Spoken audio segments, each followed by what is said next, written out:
Other thing, the period of time in which we're talking about, you know, I'm guessing around 97 is when he started hanging around before he started wrestling in 98.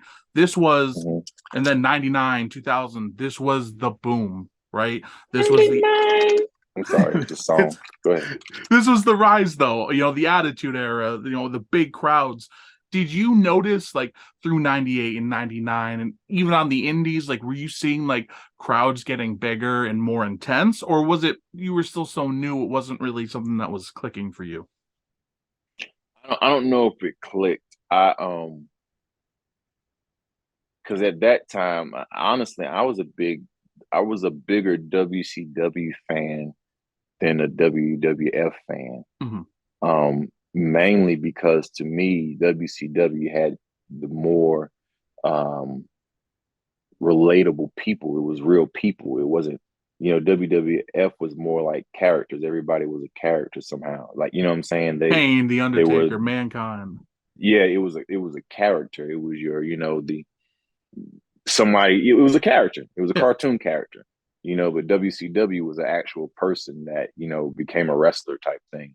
And so I was really engulfed in especially the cruiserweight division, like Eddie Guerrero, Dean Malenko, Juventud Guerrero, Rey Mysterio, like Brian Pillman, like Juice Liger, like these guys to me it was the most amazing thing I've ever seen. You know what I'm saying? And so that I was a huge fan of the cruiserweight division. We won't be able to get to it now. Hopefully, someday in the future, we'll be able to chat again with an interview, months down the line, next year, some other time when you're free. Thank you. You were such a good guest, and I appreciate it. We can't get to NWA Wildside. I had a bunch of questions related to that, like I was hoping Go for. ahead, man. I'm chilling. I'm good. We Okay, good. cool. Do what you Thank you gotta so do. much. But Yeah. right before we get to NWA Wildside, what were your goals in wrestling as you were breaking in? Like, did you think, oh, I want to be signed to WCW? I want to go to, you said you weren't as big into WWF, but you want to go there, or were you just like, hey, I want to do this, or I want to make a living doing this? Like, where was your head at?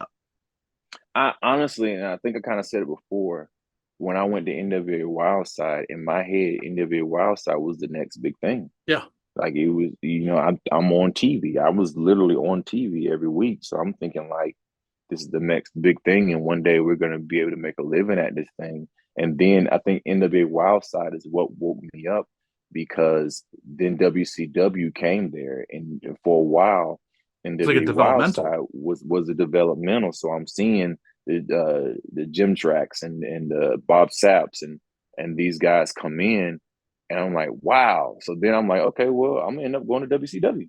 Like, you know what I'm saying? It just never worked out that way for me.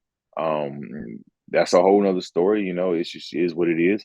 And so then when I start seeing that, wow, WCW is here, it opened my eyes to where it's like I can actually be on TV. Like, you know what I'm saying?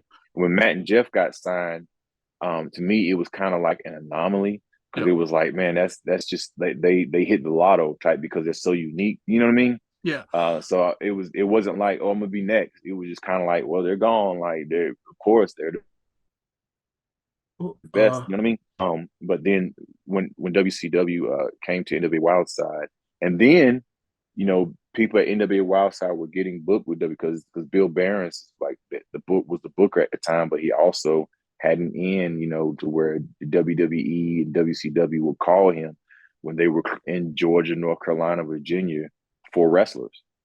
And so you started getting extra work through NWA Wildside. And it was through there that I realized, man, I can actually get picked up. That's where I got all my WCW my WWE matches from. Yeah, and there's like three or four people from there that I'm thinking of right in my head from Wildside or around there who end up getting signed. AJ Styles, of course, him and Yeah, Air Paris, they went right there. And I'd definitely like to hear about your dealings with them in the past. yeah. AJ Styles, R-Truth, Noble. and it's so many. Yes, Jamie, absolutely. There's so many guys that came through there. I don't want to just start naming names because I know I'm gonna forget Yeah. somebody.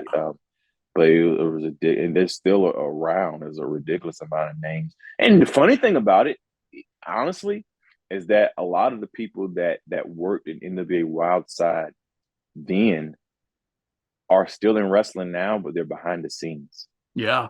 Like doing stuff. So it's that's what I think is really amazing.